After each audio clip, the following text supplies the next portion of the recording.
इस दुनिया में कुछ ऐसी जगह है जहाँ पर तुम्हारे मेरे जैसे लोगों को कदम भी रखना नहीं चाहिए, रखने के बारे में सोचना भी नहीं चाहिए, क्योंकि मानो ना मानो वो जगह इंसानों के लिए बना ही नहीं है। और आज मैं एक ऐसे आइलैंड के बारे में बात करने वाला हूँ जहाँ पर आपको जाने के बारे में सोचना भी नहीं चाहिए। एंड वो आइलैंड इतना ज्यादा खतरनाक है, इतना ज्यादा खतरनाक है कि उसको उस जगह के गवर्नमेंट ने बैन कर दिया है। उस आइलैंड के पास भी जाना हमारे जैसे लोगों के लिए इलीगल है। तो वो आइलैंड है कौन सा एंड क्यों वो इतना ज्यादा खतरनाक है? Greetings everybody, I am Ronikan and आज की इस वीडियो में मैं बात करने वाला हूँ हमारे ही इंडिया में बे ऑफ बंगाल में नॉर्थ सेंटिनल आइलैंड के बारे में। ओके सो लेट्स स्टार्ट, लेकिन एक डिस्क्लेमर दे दूं पहले। सो इस नॉर्थ सेंटिनल आइलैंड में ऐसा है क्या? इस आइलैंड में भले ही ये इंडिया का आइलैंड है, एक ऐसा प्रजाति रहता है इंसानों का ही जो हमारी इस पूरी दुनिया में जितने भी सिविलाइज्ड पीपल है उससे पूरा अलग रहते हैं। These people living in the North Sentinel Island know nothing about human civilization at all. वो अभी भी आज से 6-5 हजार साल पहले पड़े हुए हैं, जब इंसान अपने हाथों से बो एंड एरो बना के शिकार करते थे। ये लोग आज भी वो कर रहे हैं। बट प्रॉब्लम ये है कि भले ये इतने ज्यादा पुराने जमाने के लोग हैं, ये उस आइलैंड से कभी निकले ही नहीं। एंड इसके वजह से क्या हुआ, उन लोगों को ऐसा लगता है जब उनके आइलैंड में बाहर से कोई आदमी, बाहर से कोई इंसान आता है, उनको लगता है कि ये कोई इंसान है ही नहीं। उनको लगता है कि ये उनके घर को तबाह करने आता है। And that is where the problem begin. ये लोग उस इंसान को जो बाहर से बस उन लोगों से कम्युनिकेट करने आते हैं, लाइक ट्राइब तो अफ्रीका में भी कितने होते हैं जो बहुत वेलकमिंग होते हैं, लेकिन ये दुनिया में सिर्फ इंडिया नहीं, सिर्फ एशिया नहीं, पूरे दुनिया में सबसे डेंजरस ट्राइब है, जहां पर आपको कभी आंख बढ़ा के भी देखना नहीं चाहिए। ये आपको मार के आपको खा भी जाएंगे।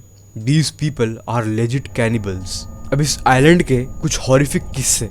तो 1880 में जब ब्रिटिश इंडिया में थे तो उनको भी इस अंडमान निकोबार आइलैंड को हल्का सा एक्सप्लोर करना था। एंड इसी एरिया में पड़ता है हमारा नॉर्थ सेंटिनल आइलैंड। सो उसके बाद वही होना था जो हुआ। मॉरिस वाइडल पोर्टमैन, उस बंदे को भेजा गया कि वो नॉर्थ सेंटिनल आइलैंड में जाए और वहां पर एक्सप्लोर करे एंड अपनी records and details and information बताए लोगों को, बाकी लोगों को शेयर करे। तो उसको पता चला कि वहां पर कुछ लोग रहते हैं, कुछ सेंटिनल लोग रहते हैं जिसको बोला गया सेंटिनलीज। तो फिर इसने सोचा कि ये उस ट्राइब से, उस सेंटिनलीज लोगों से कॉन्टेक्ट करेंगे, उससे बातें करेंगे, देखेंगे लाइक ऑफ कोर्स वो क्या भी हो जाए, ट्राइब लेकिन इंसान तो है। पोर्टमैन और उसकी टीम जहाज लेकर उस आइलैंड के वहां पर पहुंची और पहुंच के वो वहां पर एक्सप्लोर कर रहा था। एक्सप्लोर करके उसको वहां पर एक जगह पर 6 सेंटिनलीज लोग मिले, 2 बूढ़े एल्डरली आदमी एंड 4 बच्चे। अब उनको पोर्टमैन और इसके लोग ऐसे कैप्चर करके अपने साथ ले जा रहे थे ताकि इसको जहाज में ले जाकर अपने वहां पर ले जाकर इसे बात करेंगे, कॉन्टेक्ट करेंगे, ऐसा होता है। बट जैसे इनको हल्का सा आइलैंड से दूर ले जाया गया, वो जो बूढ़े लोग थे वो इतने ज्यादा बीमार पड़ गए आउट ऑफ नथिंग। एंड कुछ मिनट के अंदर, कुछ सेकंड्स के अंदर वो दोनों बूढ़े मर गए। वहां पर एक डॉक्टर था, उसने ये बोला कि और जो 4 बच्चे अभी भी जिंदा है उनको अभी तुरंत लौटाना पड़ेगा आइलैंड में, वरना ये भी मर जाएंगे। What's the reason? सेंटिनलीज लोगों को बाहर के दुनिया के डिजीज और कुछ भी छोटी मोटी माइक्रो ऑर्गेनिज्म से जीरो इम्यूनिटी था। तुम्हारे अंदर कितना ज्यादा इम्यूनिटी अब तक हो चुका है इसका अंदाज तुम्हें अभी तक नहीं है। अगर तुम्हें वो सेंटिनलीज जैसा इम्यूनिटी मिलता तो अगर मैं तुम्हारे सामने एकदम फिट होकर भी हल्का सा खांस दूं, तुम अगले दिन ही मर जाओगे, अगले दिन के उस दिन ही मर जाओगे, because you have that immunity to just wash it off, एक छोटी मोटी माइक्रो ऑर्गेनिज्म को। लेकिन इन लोगों के पास ऐसी कुछ चीजें थी ही नहीं। अब जब ये दोनों लोग मरे और फिर भले ही इन 4 बच्चों को लौटा दिया गया, लेकिन जो बाकी सेंटिनलीज लोग थे उनको क्या लगा, इन्होंने हमारे बुढ़ों और बच्चों को चुरा लिया एंड बूढ़ों को मार दिया। एंड माना जाता है कि इस इंसिडेंट के बाद ही सेंटिनलीज लोगों का बाहर दुनिया के ऊपर गुस्सा एंड एग्रेशन और ज्यादा बढ़ गया। अब अगर कोई आएगा तो अब तो हम मार ही देंगे उसको। और उसी के बाद उस आइलैंड पे हुआ 1972 द नेशनल जियोग्राफिक अटैक। तो जो नेट जियो है, यू नो कि वो पूरे दुनिया को कैप्चर करते हैं ताकि पूरे दुनिया के जितने भी जियोग्राफिकल ब्यूटीज है हम उनको अपनी स्क्रीन पे देख पाए। लेकिन क्या आपने कभी भी नॉर्थ सेंटिनल आइलैंड के गरीब कुछ भी देखा है? क्योंकि ऐसा हो ही नहीं सकता। अब मैं बताता हूँ क्या हुआ था नेट जियो इंसिडेंट के साथ। वो लोग भी पहुंचे आइलैंड पे एक्सपीडिशन करने, वहां पर एक्सप्लोर करने पहुंचे और उस एक्सप्लोरेशन का टाइटल था man in search of man. अब इन लोगों को हल्का सा पता था कि ये लोग सेंटिनलीज के लोग हल्का सा एग्रेसिव है, लेकिन कितना इनको नहीं पता। कुछ सेकंड्स के अंदर तीर एंड भाले से सेंटिनलीज ने इन लोगों की नमस्कार की। कुछ सेकंड्स के अंदर पता नहीं कितने लोगों के छाती के अंदर सर पे तीर घुस चुके थे, वहां पर वो गिर के मर चुके थे। जो फिल्म क्रू था जो इस पूरे आइलैंड को शूट करेगा नेट जियो के लिए, वहां पर एक क्रू मेंबर को डायरेक्टली, मोस्ट प्रोबेबली कैमरामैन होगा, आई डोंट नो, एक सेंटिनलीज ने तीर फेंका और उसके पूरे छाती से आर पार हो गया वो। अब इसको देखकर वो सारे के सारे पता नहीं कैसे दुम दबा के भागे। अब ये तो बस डॉक्यूमेंट में लिखा है कि एक मर गया, आई डोंट थिंक बस एक ही मरा है। इस हादसे के बाद इंडियन गवर्नमेंट ने इस जगह पर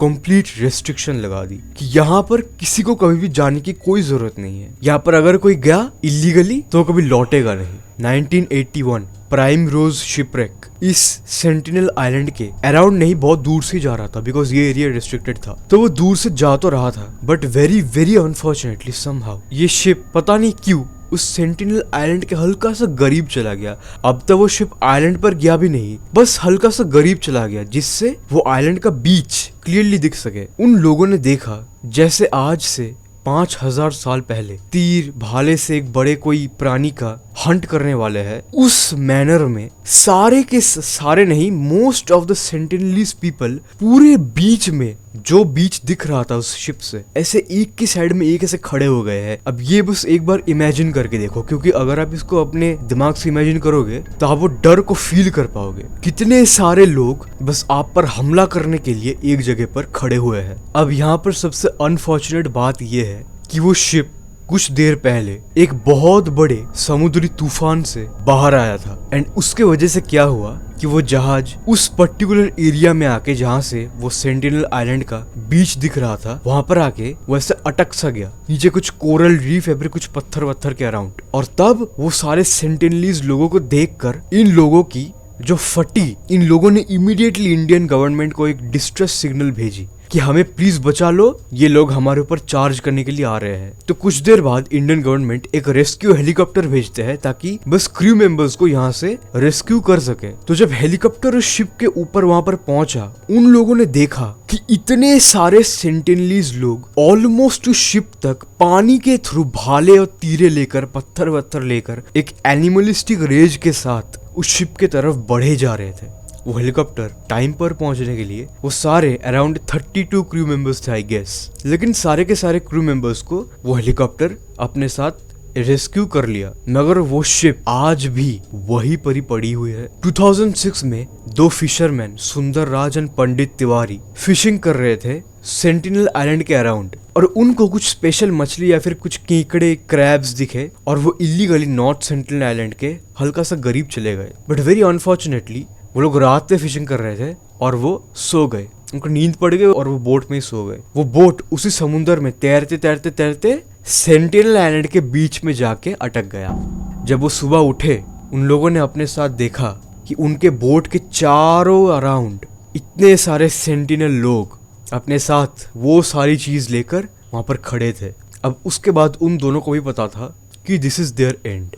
उन दोनों को ये लोग सब मिलकर मार दिए। एंड उसके बाद जब ये दोनों लोग मिसिंग थे तो किसी ने एक इमरजेंसी हेलीकॉप्टर भेजी, और वो हेलीकॉप्टर आई भी, और वो हेलीकॉप्टर आके देखा बस इस बोट को, और उन लोगों को पता चल गया कि ये लोग और जिंदा नहीं है।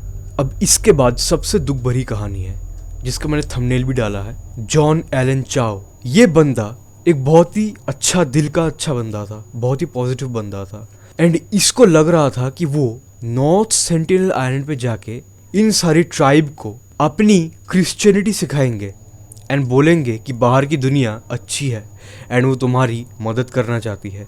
और वो पहली बार एक इंडियन फिशरमैन को, क्योंकि यहाँ पर जाना तो इलीगल था, उसको पैसे वैसे देकर इलीगली वहां पर गया, जाके वेरी फॉर्चुनेटली वो पहली बार बच गया।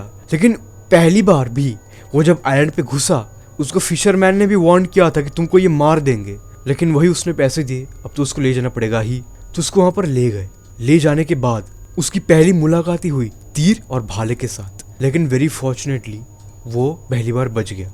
But when he returned for the second time, yes, he even returned for the second time after all that, और इस बार वो अकेला गया था।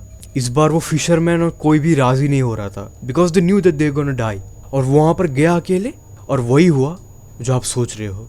उनको ये लोग इतनी बुरी तरह से मारे, मारने के बाद जॉन एलन की बॉडी को उसी बीच में कवर दे दिए। और इंडियन गवर्नमेंट ने डिसाइड किया कि वो एलन की बॉडी को रिट्रीव करने वहाँ से लेके आने नहीं जाएगा, बिकॉज वो जगह पहले से रेस्ट्रिक्टेड थी, वहाँ पर जाना किसी भी रेस्क्यूअर के लिए भी हानिकारक होंगे। सो इंडियन गवर्नमेंट ने सेंटिनलीज लोगों के आइसोलेशन को रिस्पेक्ट किया, एंड इसके बाद अगर कोई भी इलीगली वहाँ पर गया और मरा तो ये रिस्पॉन्सिबिलिटी इंडियन गवर्नमेंट की नहीं है। So that was all about the island which you should never even think about visiting. Thank you so much इस वीडियो को इतना दूर तक देखने के लिए। या लाइक दिस वीडियो, अगर अच्छा लगे तो कमेंट कर देना कैसा लगा वीडियो। मैं चला अगला वीडियो बनाने, तब तक के लिए हैव अ नाइस डे।